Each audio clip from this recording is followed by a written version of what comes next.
Hi guys.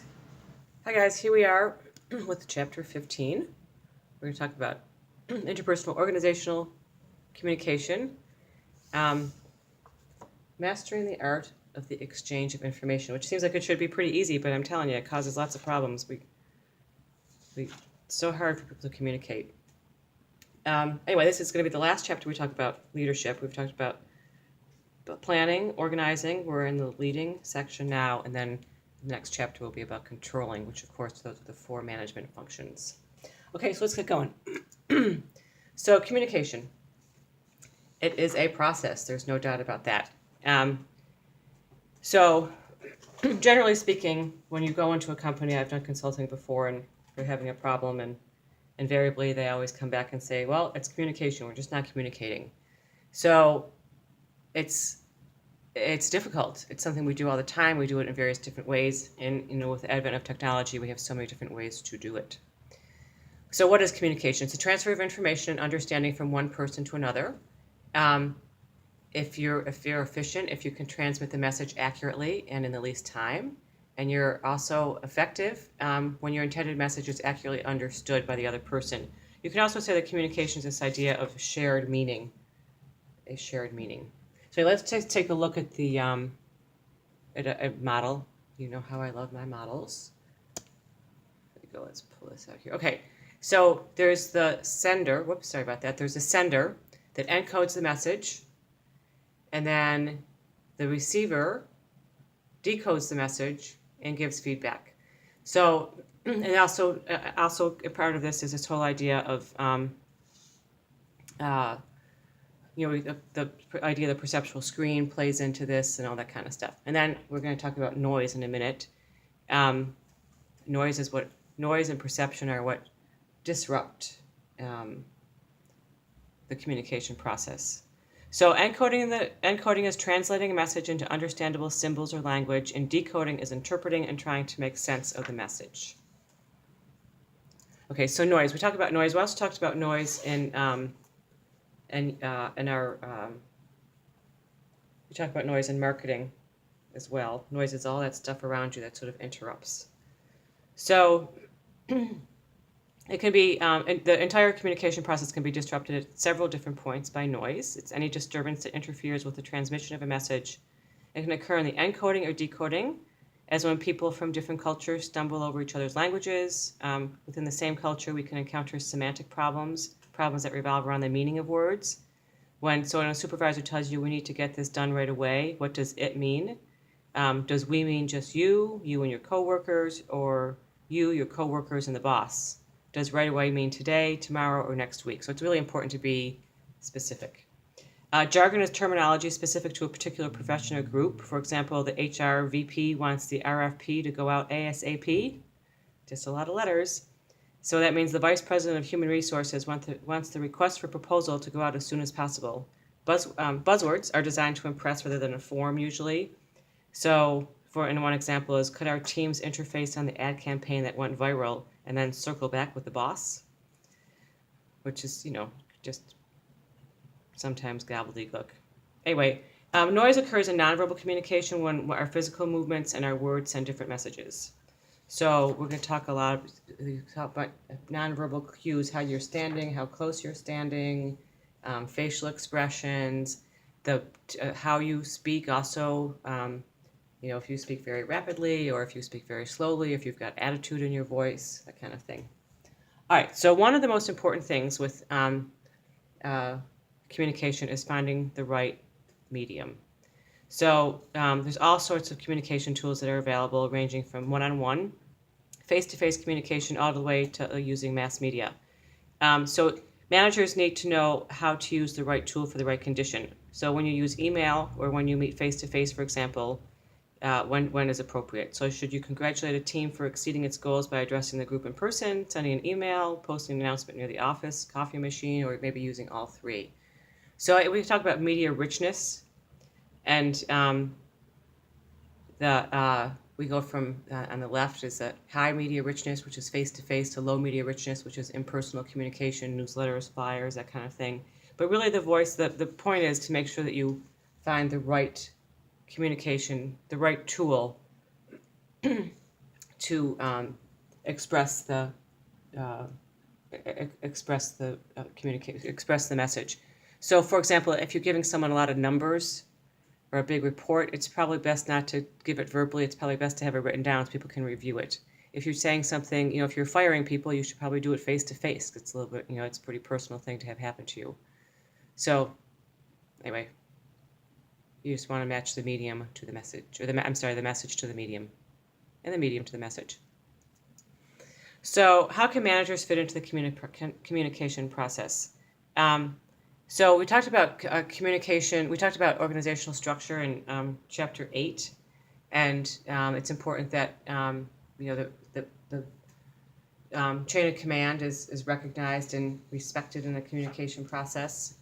There's the vertical, which is up and down the chain of command, downward from the top bottom, upward from the bottom up, horizontal flowing among units, and then external is anything outside to the communication, outside of the organization.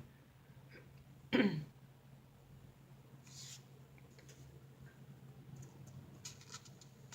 right, so there are informal communication channels and formal communication channels. Informal communications essentially develop outside of that chain of command that we were talking about, and they don't follow the chain of command. And there are two types of informal communication: the grapevine, which is that it spreads from one person to the other person. It's also sort of like the telephone game you maybe played in grammar school. Now we see with social media and that kind of thing, it's really like it's a super expanded grapevine. Then informal communication too is face to face. So it's that's generally speaking, people really appreciate face to face communication. So when we think about that, let's talk about making the most of face to face communication. So it's important to make time. So instead of trying to catch people at random, schedule a time to meet with employees and make sure you'll both be free of distractions. So it's not the moment to multitask. It's the moment to focus on people. Listen not just to the words the other person is saying, but also to the emotional content behind the words. So try to make eye contact and observe body language.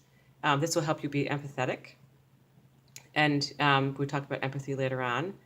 And when it's your turn to speak, be brief. If your message is specific or factual, prepare your facts and outline your thoughts ahead of time. And expect questions and be prepared with answers. So listen more, talk less. Okay, so generally speaking, good things don't need a long build-up. Bad news and controversial decisions might go over better if you build up to them by explaining the situation and identify factors that you can't control and giving the other side the argument that it's due. Okay, so this whole idea of employee town hall meetings, it's a large meeting with all employees. It's in-person meetings with groups of employees. They're called town hall meetings. They're often held monthly or quarterly, and they usually consist of a presentation by managers and an open question and answer session. So be available for informal conversations with individuals afterwards. And town hall meetings are a great way for politicians to communicate with their constituents as well. And then you can also, if you are in a virtual team or some of your employees work remotely, you can achieve FaceTime. You can still achieve FaceTime. So you can use webcasts, video conferencing, or social video portal to keep communications direct and personal. And if possible, try to make sure everyone has the same experience. Try to avoid having meetings that mix in personal and remote attendees so that everyone's receiving information at the same time. All right, so let's talk about meetings. Ugh. Who likes a meeting? So make sure that if you're the meeting leader, that you set a clear goal and communicate it beforehand. Start and end on time. Often use frequent short meetings, not infrequent long ones, and long meetings, and try to follow up within 24 hours. So as the meeting participant, you should be prepared to what's going to happen. You should be on time for the meeting. You should participate intelligently and thoughtfully and respectfully. and make sure you follow up on whatever you are supposed to do. So the meeting leader, again, should share the agenda at least a day ahead, be the first to arrive, and stick to the time limits. Really, an hour is probably the maximum that you should spend in a meeting. And then be sure to have the summary within 24 hours. And then, again, as a participant, you should make sure that you're prepared by reading the agenda. Make sure you have any facts or data you're supposed to furnish, and turn off your cell phone. Don't show up late. It's disrespectful and it's rude, and it's also very disruptful. It can also make the meeting run overtime if the leader decides to wait for you. So contribute to the meeting and expect to contribute to the meeting, and make sure they're brief, professional, and on point. And again, if you left with a to-do list, make sure that you follow it up. You follow up with it. Okay. Excuse me. So there's barriers to the communication process. And really all it takes is one blocked step in the communication process for communication to fail. So there could be a sending barrier that no message was sent. There could be an encoding barrier that it's not expressed correctly. Remember we saw that figure a couple slides ago. A medium barrier, perhaps the communication channel isn't the best one to use. Decoding, the recipient doesn't understand.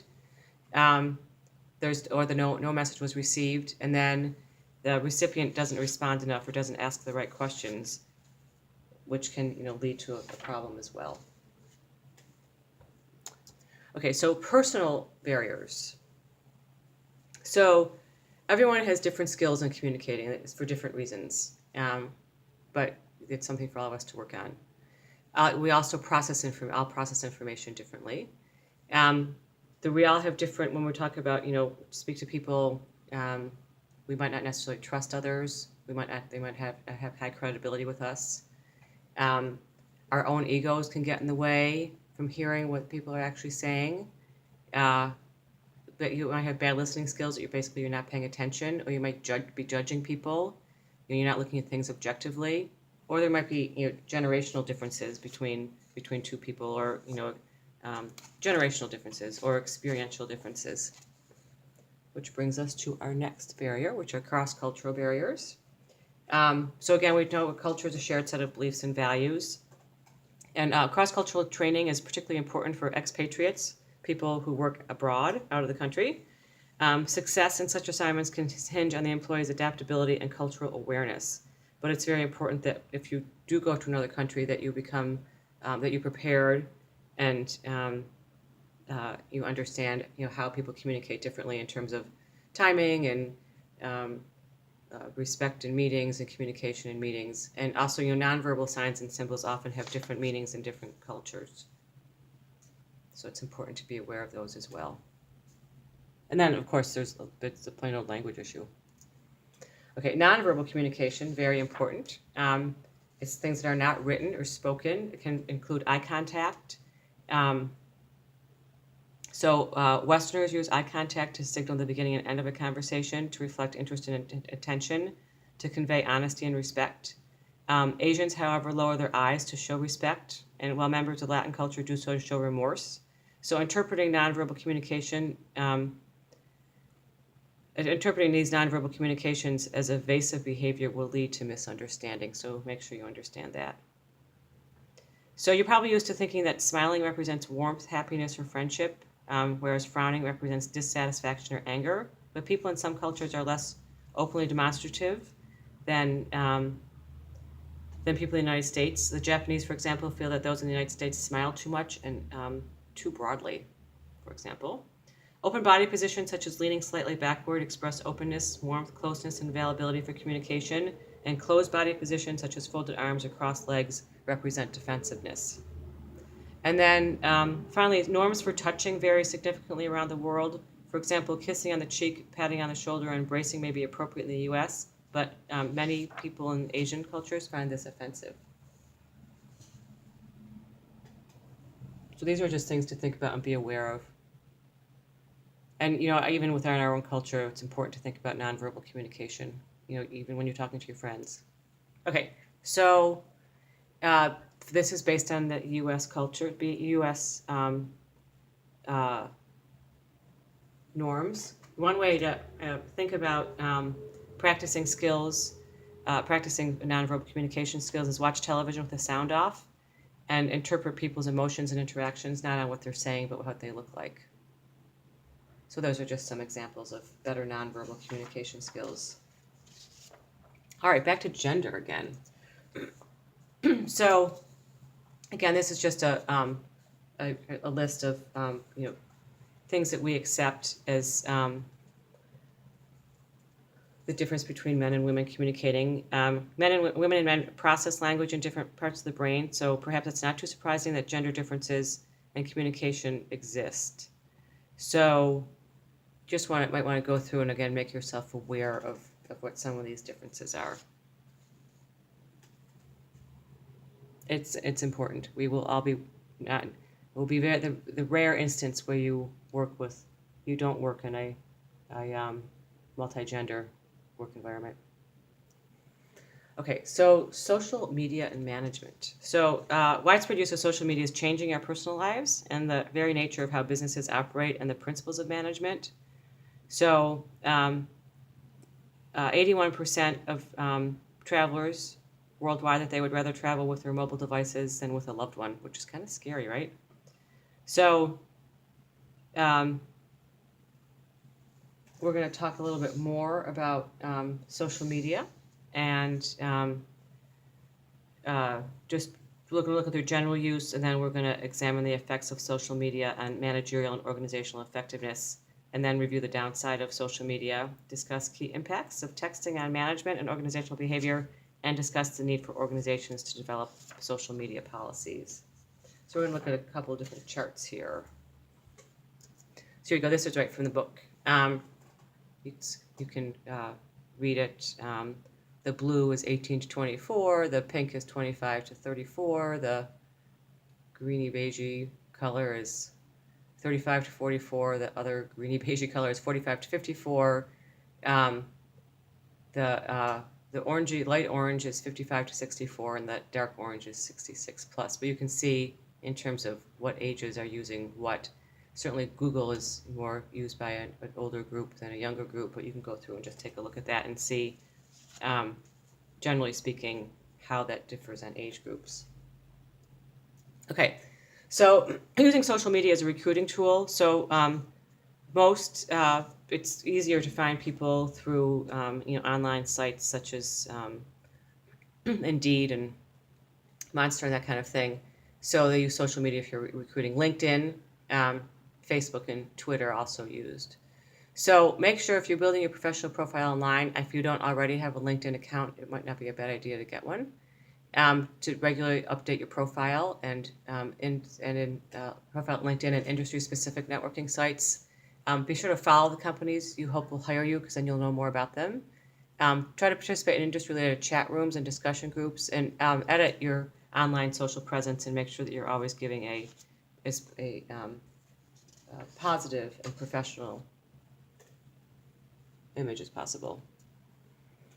Okay, so social media and productivity. So social media can afford many benefits to employees, yet at the same time, managers need to remember that employees don't have to be in touch all the time, no matter how easy it is. And there's plenty of evidence that everyone should unplug from email and social media on a regular basis, if not during every evening, weekend, and vacation, really, because it can just become so incredibly overwhelming.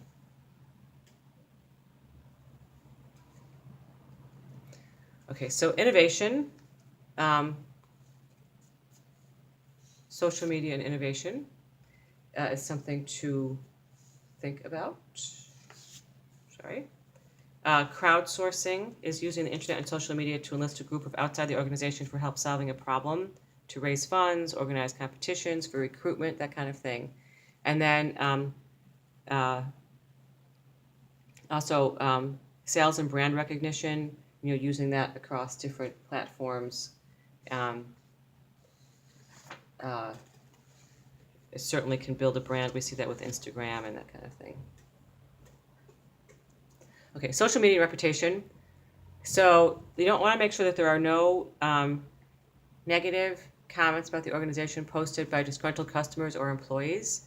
So you want to create and enforce social media policy for employees. And You want to appoint experienced managers to monitor your social media presence and respond quickly and appropriately to negative posts. Acknowledge that there's a problem with gracefully accepting that someone has a genuine issue with the organization, its product or service, or its posts. Even if the problem is a misunderstanding on their part, can go a long way towards diffusing bad feelings. If the organization's in error, then the appropriate manager should say so and apologize. And take the conversation offline if necessary. If a customer refuses to be satisfied, take the conversation to a private sphere, such as a phone or email. And not only will it keep it out of the public eye and prevent further damage to the brand, but the individualized attention may also reduce the customer's anger.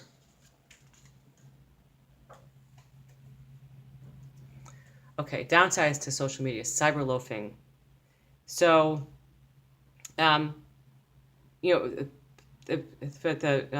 managers need to understand that most employees can and do bring their own devices to work, and so are perfectly capable of bypassing controls installed on office computers. So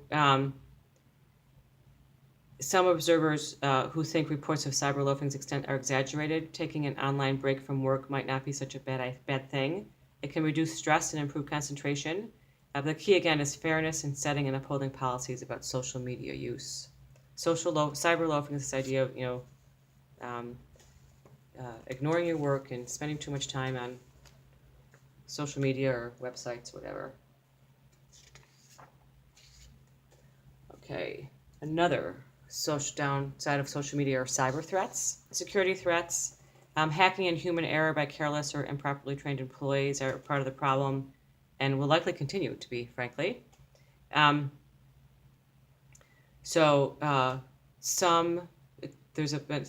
say it's up to 40% of people have experienced efforts to shut down their networks.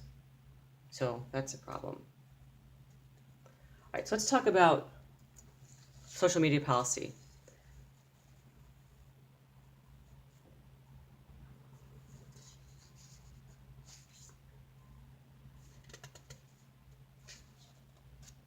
So you want to make sure you can create safe channels for employees to air their concerns before going online.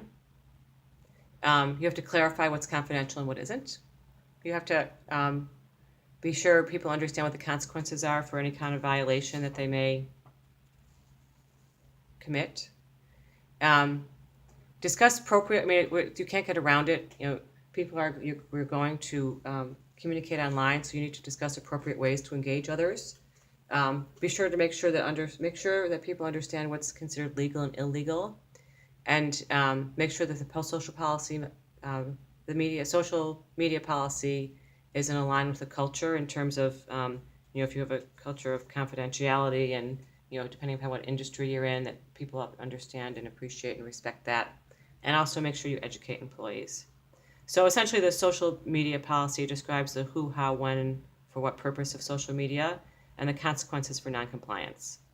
The policy can not only clarify expectations and relieve guilt, but it can also prevent impulsive or abusive posts and messages that can damage an organization or an individual's reputation. And some people might even bring it outside of that social media policy might actually continue outside of the workplace as well.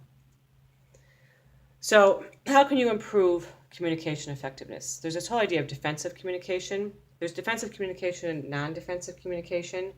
So defensiveness is often triggered really by nothing more than a poor choice of words or nonverbal posture during interactions. And in the language of behavior modification, these triggers are anecdotes of defensiveness. For example, using absolutes like always or never is very likely to create a defensive response. So try to avoid using absolutes because they're rarely true. You can instead increase your communication competence by avoiding the defensive anecdotes and employing the positive anecdotes for non-defensive communication that we are going to look at right now. So defensiveness, indefensiveness. So defensiveness is your work is sloppy. An example is your work is 2 days late. So it's descriptive. Defensiveness is you need to do this, whereas what do you think are the causes of the missed deadline? So you can go through and you read those on your own. And the idea is to build a relationship first and frame your message in terms that acknowledge the receiver's point of view, free yourself from prejudice and bias, practice full disclosure, and pick a time and place conducive to communicating and listening, and finally, avoid jargon.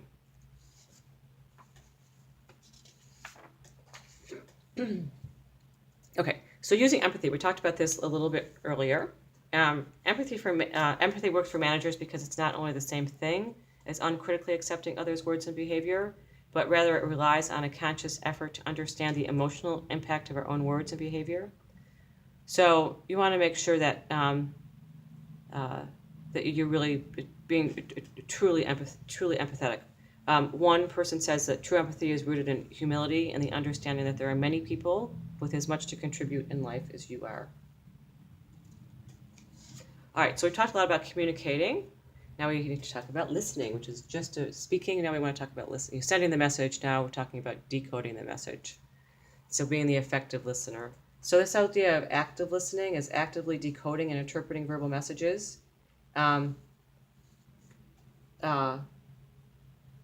Generally speaking, we only hear 20 to 50% of what we hear. I think the general rule is we only remember 30% of what we hear. So there's essentially 4 different types of listening styles. Active, involved, passive, and detached. So active is you're fully invested in what's going on. Involved is you're sort of invested, you're just partially invested in what's going on. So you're kind of interested, but not completely.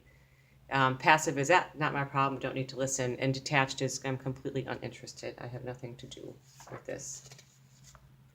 So let's just talk about some tips for effective listening.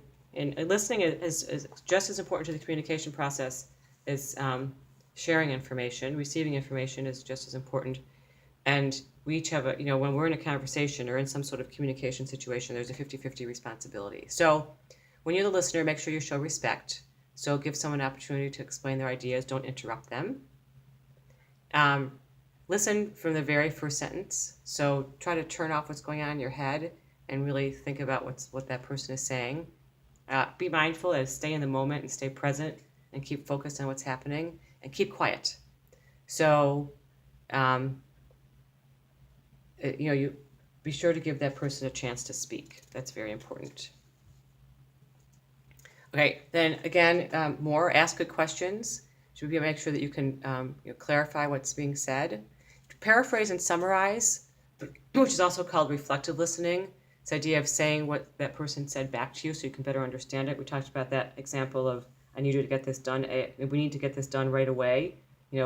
Say, well, who's we? And what's right away? Can you define right away? Because it helps to ensure that you're actually understanding the message. Remember what was said. So if you don't think you can remember it, don't forget what I just said, that we only remember 30% of just about 30% of what we hear. So if you need to, take notes. And make mental notes or write things down. And then finally use your body, using nonverbal cues to demonstrate interest in what's going on. All right, so then there's all sorts of different ways to communicate, not just verbal and non-verbally, through verbal and non-verbal ways, but also being an effective writer, which of course is you as students right now is very important, that you want to make sure you understand why you're sending the communication. Be simple and concise and direct. Nobody wants to read a lot of stuff. Even if you have to bullet point it, that's fine. Know to whom you're speaking. So, use language you think that they will be able to understand and approach topics and from their perspective, the things that you think they'd be interested in. Be sure to proofread.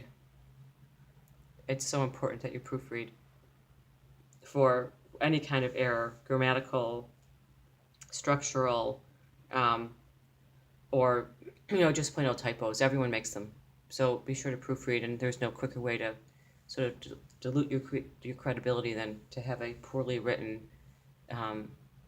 document. And then show respect, and make sure that you be professional. And check spelling of names and titles. Texting has made a lot of people more relaxed about spelling and grammar rules, and it's fine among friends, but as a manager, you need to create a more favorable impression in your writing as a manager and as an employee. So besides using spelling and grammar checkers, proofread before you're sending it on. And, again, can't emphasize, no one wants to have their name spelled incorrectly. Okay, and then finally, being an effective speaker. Tell them what you're going to say it, and then tell them what you said, basically. Most people hate public speaking. But on the other hand, it's the ability to make skillful presentations is critical to people's career. So most people, they want to be better at it, and really the only way, it's just practice to get better at it. And also sending that people want to listen to you. And so that idea of being clear and concise, people often like visual representations. So or you can also pass out a handout so that people can follow along with it, that kind of thing. So tell them what you're going to say it, and tell them again. All right, thanks, guys. So that wraps up communication, and we will be back with Chapter 16 and controlling and total quality management. Thanks.